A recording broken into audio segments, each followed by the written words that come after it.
이거 벌써부터 너무 치열한데요. 대부분이 굉장히 흥미롭게 접근하면서도 막상 체감이 힘든 건 뭔가요? 현대기아차 판매량을 다른 제조사가 위협한다는 내용이죠. 뭔가 새로운 선택지가 잘 나간다는 소식이 흥미로우면서도 막상 들여다보면 실제 판매량에는 영향이 없는 경우가 대부분이라 어딘가 좀 체감이 힘들었잖아요. 실제로 현대기아차 판매 점유율이 70%를 돌파할 정도로 우리나라는 현대차 그룹 판매량이 상당히 견고한 상태인데 약간 이 이론을 벗어나는 영역이 있습니다. 현대기아차 말고 제네시스급 프리미엄 라인업에서는 얘기가 좀 달라질 수 있다는 겁니다. BM하고 벤츠는 우리나라에서 가장 많이 팔리는 수입차 브랜드이면서 이 중에서도 5시리즈랑 E클래스는 가장 잘 팔리는 모델이기도 하잖아요. 이 차들이 할인 공세를 치열하게 한다면 어떨 것 같으세요? 이게 지금 현실로 일어나고 있고 제네시스랑 직접적인 판매량 경쟁이 흥미롭기도 해서 관련 내용을 쉽고 빠르게 정리해드리겠습니다. 할인에 밀어내기까지 BMW하고 벤츠가 1위 경쟁이 치열하다는 소식 최근에 굉장히 많이 올라왔죠. 그럴 수밖에 없는 게 두 브랜드한테 한국 시장은 굉장히 중요한 게 사실이거든요. BM은 그래서 신형 5 시리즈를 한국 시장에서 최초로 공개했고요. 벤츠한테는 S클래스가 많이 팔리는 시장 중 하나가 한국입니다. 그리고 올해 11월까지 기록된 판매량 자료를 보면 BM은 69,546대로 1위를, 벤츠는 68,156대로 2위를 기록하고 있었습니다. 1,390대 차이로 1위 자리를 다투는 매우 치열한 상황이었다는 거죠. 벤츠는 2015년 이후 7년 동안 한국 판매량 1위 자리를 지키고 있었고 올해 월간 판매에서 계속 BM한테 밀리고 있었거든요. 이러니 벤츠 입장에선 1위 자리를 뺏기지 않기 위한 전략을 총동원해야 한다는 거고 BM은 완전 반대로 1위 자리를 뺏기 위한 전략을 총동원해야 한다는 거죠. 그래서 평소와는 조금 다른 겁니다. 원래 같았으면 비행기 차종을 할인해주면서 생색을 냈을 텐데 지금은 아니죠. 두 브랜드 모두 어느 정도냐면 가장 잘 팔리는 차종을 할인해주고 심지어 BM은 최근에 출시된 신형 5 시리즈를 파격적으로 할인해주고 있습니다. 신형 5 시리즈가 10월에 출시됐잖아요. 그런데 적게는 50만원부터 많게는 950만원까지 할인을 해주고 있습니다. 5 시리즈만 할인을 해주는 게 아닙니다. 3 시리즈도 730만원에서 1200만원, X3는 350만원에서 1350만원, 심지어 X5도 450만원에서 1100만원이나 할인을 해주는 걸로 난리였습니다. 모두 BM 내에서 잘 팔리는 모델이고 심지어 5 시리즈가 풀체인지 된 지 2개월도 안 돼서 해주는 할인이었기 때문에 BM이 한국 시장이 얼마나 진심인지를 알 수 있는 대목이고 벤츠도 마찬가지입니다. 비록 E클래스가 풀체인지 전 재고 모델이긴 해도 가장 잘 팔리는 모델이라는 것 또한 부정할 수 없잖아요. 그래서 출시 직전 남은 재고 모델들을 950만원에서 1100만원 할인해주고 C클래스는 410만원에서 480만원 정도 할인을 해줬습니다. 그리고 S클래스도 630만원에서 1000만원 정도 할인을 해줬고 GLE는 500에서 1000만원 정도 할인을 해줬습니다. 12월에는 특히 마지막 판매량 집계가 이뤄지기 때문에 밀어내기까지 총동원했었습니다.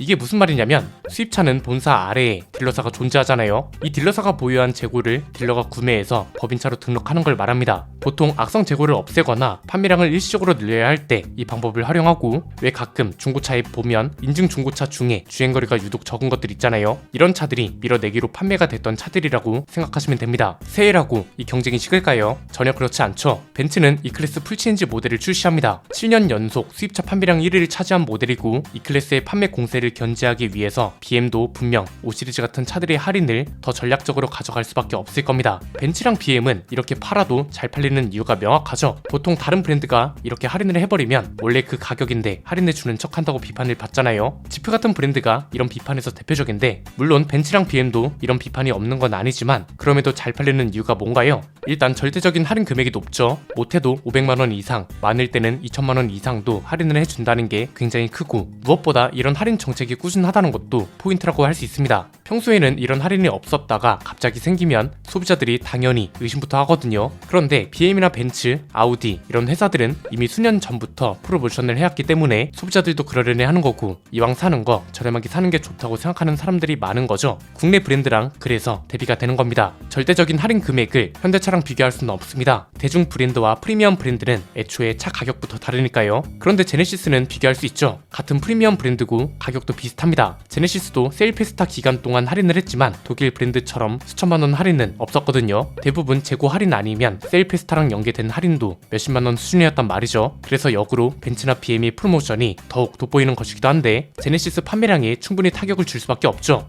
하필 제네시스 내에서 가장 잘 팔리는 게 G80이잖아요. 5 시리즈랑 E 클래스가 한국 시장에서 직접적으로 경쟁하는 모델이라고요. 심지어 이 두 차는 브랜드 내에서 가장 잘 팔리는 모델입니다. 같은 그룹이지만 현대차를 얘기할 때와는 조금 다른 겁니다. 대중 브랜드 중에선 사실상 현대차를 위협할 만한 직접적으로 타격을 주는 브랜드가 없잖아요. 그런데 제네시스는 벤츠와 빔이라는 브랜드가 직접적으로 타격을 주는 위치에 있고, 심지어 브랜드 내에서 가장 잘 팔리는 모델도 포지션이 완전히 겹치기 때문에 현대차랑 다르게 제네시스는 직접적인 영향이 있을 수밖에 없다는 거죠. 심지어 치열하기까지 합니다. G80은 최근에 페이스리프트 됐습니다. 외관은 거의 변화가 없지만 실내가 진짜 말도 안 되게 바뀌었잖아요. 거의 G90 수준으로 탈바꿈하면서 소비자들 반응이 뜨겁습니다. 5 시리즈는 뭐 말할 게 있나요? 풀체인지 되면서 7 시리즈의 실내를 거의 그대로 빼다 박았죠. E 클래스는 디자인 호불호가 갈리긴 하지만 판매량이 잘 나올 수밖에 없을 겁니다. 이미 실내를 이렇게 바꾼 S 클래스도 판매량이 잘 나오고 있으니 E 클래스 판매량이 안 나올 이유가 없잖아요. 그래서 새해에는 저가형 전기차나 하이브리드 차 소식에 묻힘감이 없지 않은데요.